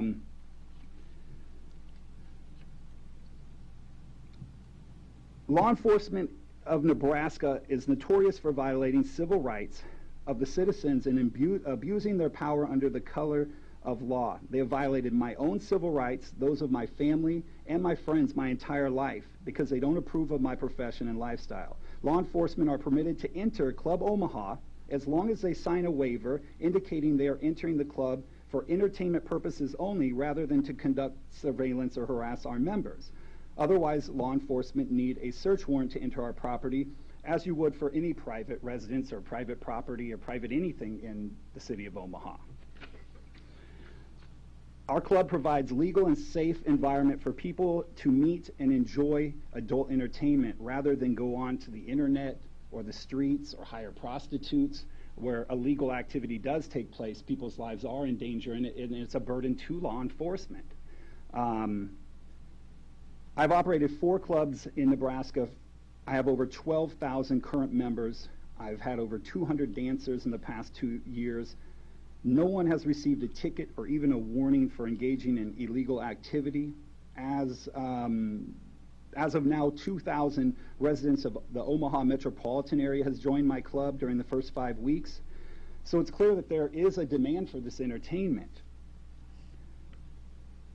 We provide, while you may have received some complaints from people in your district, these are moral and religious complaints, not legal complaints, as we have violated no law and created no nuisance. Cindy Teft of the Neighborhood Business Watch Group has complained that I didn't attend a meeting with other local businesses. This is true. I work 100 hours a week and I have 2 children, and I just opened a brand new business, and so my time is very, very limited. I also got very sick for 3 weeks and thought I was going to die. It's not that I'm not trying to be a good neighbor. I just didn't have the time, wasn't causing any problems. If there had been some major disturbance or something, I would have for sure been at that meeting if it had been caused by my business, I mean, without a doubt. But because we were following all the rules and laws and everything was going great, I guess I didn't think that the meeting was something as a necessity. In time, though, I'll reach out to the fellow businesses, at my convenience as a courtesy if they would like, but I can't make certain scheduled meetings. It's just not possible. I run multiple businesses. The city of Omaha has already violated my constitutional civil rights and violated Omaha municipal code in several ways. Inspectors trespassed on my property on multiple occasions without credentials, without warrant, and without advance permission. Police officers failed to investigate a false report that was filed against our club. Officers have conducted illegal surveillance of our property, driven and parked in our parking lot without permission. Mr. Jerem's statements to the media last month are yet another instance. Therefore, the city of Omaha is engaging in a custom and policy of discriminatory conduct towards me and my clubs. In the event Mr. Jerem fails to recuse himself from this matter and issue a public apology for his false statements, a lawsuit in federal court may be necessary. If so, please advise that Mr. Jerem will be sued in his individual and his official capacity. And the city of Omaha will unfortunately be sued too. I don't want to do this, but they always say when you're being bullied, this is how you deal with the bully. I tried to be nice for years, opening these clubs, and only to be lied to, have things passed under my nose, have illegal activity taking place by cities, by police, by different municipalities, and I'm at a point where being nice got me nowhere. So, I apologize for those of you who don't have a problem with me, but I'm going to stand very firm, and if you have a firm stance too, I understand. The nuisance ordinance is unconstitutional because it's directed at me and my business rather than the Omaha community at large. This violates the First Amendment and Equal Protection Clause, as well as other state and federal laws. It is clear that you're going to use the ordinance to try to close my business, which Mr. Jerem has made very clear. Usually when you pass an ordinance, it's to eliminate a nuisance for a whole entire city, like multiple nuisances, not one particular one. At least I thought most ordinances were for the city as a whole, not just one place. We have high-definition security cameras on our property. We have our own trained security team. We maintain copies of everyone's IDs that enter our premises. They also have to sign a contract, and we also check them in, so we know at any given time every single person that's in our club.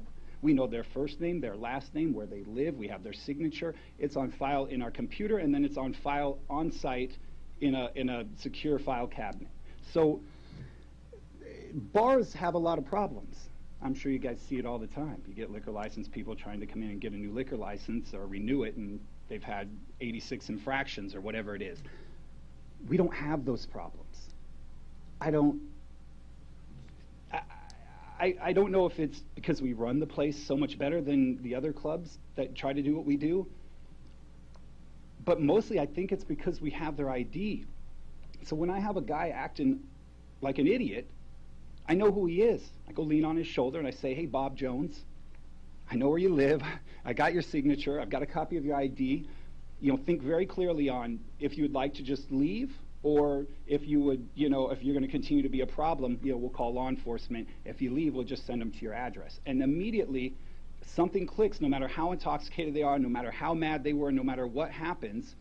and we get them out of there. We call them an Uber, we call them a cab. We've got Ubers that now just come through our parking lot constantly so that we don't have people drinking and driving. Our security guys give people rides home. I've given people rides home. It's not the same business that you think it is. It's a team, it's a family, it's a place where you can go in and we take care of each other. That's why law enforcement in other places like Elm Creek, Nebraska, I took over that club. The cops said they were going out there an average of 3 to 4 times a week. I've had it for 2 years. We've had law enforcement out there 6 times in 2 years. In the same exact building, same place, same everything, except we walked in and we set the rules right from the start. 6 times in 2 years versus 4 times on average per week. It was like Roadhouse at that place, if you've ever seen that movie. That's what everyone called it. People were scared to go there. Now everybody goes there. So we do have a right way of doing this. We've put in the time. We've put in the due diligence. We know what we're doing. We've studied it. My reputation's on the line with this. Now, you guys may think that he's some strip club guy. You already lost your reputation. And that's not true. For me, my reputation is the quality of the product, the safety of the members, and the safety of the people around it. We walk the parking lot every single night with 3 separate security guards with flashlights, making sure we pick up everything. We even pick up bottle taps and stuff, the stuff that no bar would ever do. You know, we're picking up scraps that probably aren't even ours that blew onto our property. Can I, if you don't mind, if I could get you to wrap up pretty quickly here? Yep, I got 3 more minutes. We have $3 million in liquor liability insurance. We have had virtually no problems at all 4 of our clubs in the 2 years I've been running them. I myself have been in the adult business for almost 15 years, and never once have I been ticketed for anything related to it. Plain and simple, we do not break the law. Therefore, I request the City of Omaha to refrain from passing this ordinance to avoid a lawsuit in federal court. That's all I got. Thank you very much for your time. I appreciate it. I know it was long. I hope it didn't come off as abrasive too much, but you have to understand from my point, I'm trying to run a business. That's a very hard job to do. It's even a harder job when you're following the law and you're still being attacked by the city leaders. Thank you. Are there any other opponents who wish to be heard? Opponents, please. Are there any other opponents who wish to be heard? Seeing none, the public hearing is closed. Mr. Jerem. Yes, did you want to come up and say something? Thank you very much. I am a proponent of this. Can I turn it back on? Name and address for the record, please. My name is Lori Hibbler. I'm at 7434 South 173rd Street, Omaha, Nebraska, 68134. Thank you. Thank you for the opportunity to be here. 2 things that Shane said during his comments today. One is that he wants to be a good neighbor, and he tries to be nice. So again, please, I want to direct your attention to the Facebook post that he did yesterday, and I'm going to read it. Again, it's from his Facebook post, and it says, "Here are a couple of ding-dongs," that's nice, "who think they can actually shut me down in Omaha Club, ha ha. People, when you learn, you have already won, I have already won, and you never shut me down. What are you doing to make me rich? What you're doing is making me rich. Do you realize that right? Every time you try to complain to the press or pass some silly ordinance or law and make news the next day, I have a line outside of my door of new members because of it. I appreciate all the extra money both Chris Jerem, City Council Vice President, and Cindy Teft, head of the Neighborhood Business Watch, have made me. I can't thank the 2 of you enough. Ha ha, bah ha ha ha ha. Please, if any of you know these 2 people, thank them for making Club Omaha an overnight success. I now have over 2,000 members in 6 weeks and over 12,000 Nebraska members. 2 of the Facebook posts that I just want to draw to your attention provoked some anger. F them. Let's find out dirt on their families. I'll let you read the rest. Cindy Teft is your neighbor. Sean, you said you want to be a good neighbor. She is. She lives next to you and has a business. And I don't think the Facebook post is being nice. It provokes anger or opposition. And so if you want to be nice, please take it down and be a nice neighbor. Thank you. Thank you. Cindy, did you want to say something one briefly? I just have one sentence. The Omaha Women's Fund for Human and Sex Trafficking Initiative developed a survey and put out a brochure this year in January of 2017. Would you push it over, please? And it talks about, oh, this isn't theirs, this is just mine, sorry. It talks about how activities of this sort, well, Mr. Harrington does a fine job of keeping everything within his building. These types of activities actually leach out into the surrounding business areas to their detriment, and I don't believe that he has that under his control. Thank you. Thank you. Thank you. It is interesting, the testimony we heard here today, because my experience on the council with the Good Neighbor Ordinance, which this is an ordinance directed at, before amending today, those who had liquor licenses, and often the problems that are recognized by the Liquor Commission itself as problems associated with those sorts of businesses. There's a direct nexus between them. And I've never had a business before today that purported to be a good neighbor following the law actually oppose an ordinance that holds businesses to being a good neighbor. So today we have, I think, a first. I may be wrong, maybe a second, but certainly very few good neighbors who've opposed this, because they have nothing to fear. If they're not following the rules, following the laws, not causing nuisances or problems for their neighbors, there's nothing to be worried about with this ordinance.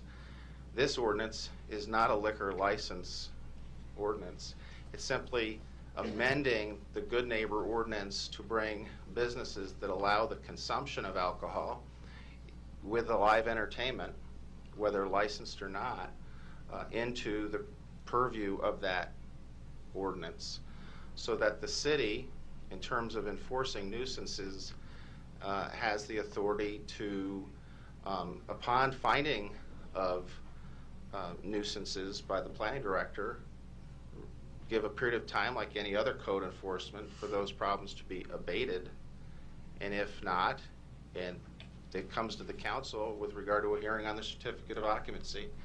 So I don't know what there is to fear, but we did hear enough today that reminds me of Shakespeare's "The lady doth too much, methinks," that protests. And you know, being a lawyer for 25 years, I've been threatened before, and I know where the courthouse is, and I know how to get there.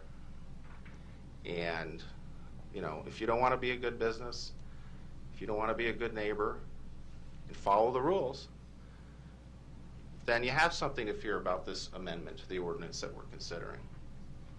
On the other hand, if you do follow the rules and you do follow the laws and you don't cause problems for your neighbors and nuisances, then you do. So it's one or the other. Follow the rules or don't follow the rules. Follow the laws or don't. And if you do, you have nothing to worry about. And your business may go on. There's all this is doing is bringing into the class of businesses that are regulated those who allow the consumption of alcohol and the live entertainment. This business happens to fit within that class. And so it's disappointing that this business owner wasn't a proponent to this, given his own testimony about how he does want to follow the laws and the rules. But I applaud you today for coming, notwithstanding, you know, the Facebook posts that you've seen, and having that courage to do that. And certainly, when you're on this side of the dais, it comes with a turf. And whether it's antics or attacks or threats, that comes with a turf. And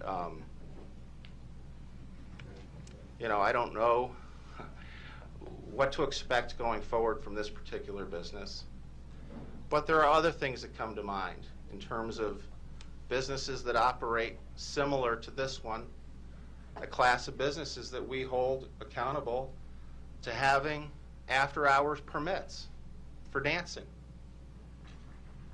Why would this business not fit within that ordinance possibly as another avenue to require public hearing as to what after hours, meaning between 2 and 3 or 2 and 4 a.m., what those businesses had to do to comply with it? Why would this business be any different? Why wouldn't we treat them similarly, this class of businesses?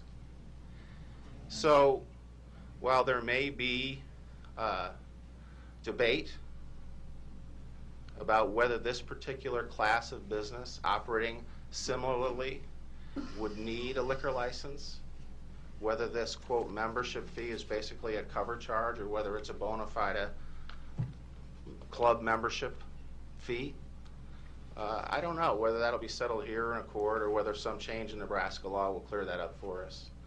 But this particular good neighbor ordinance shouldn't be feared by a responsible business following the law and not causing problems for neighbors. So notwithstanding the presentation we had here today in opposition, it's my pleasure to support it, and I'd ask your support too.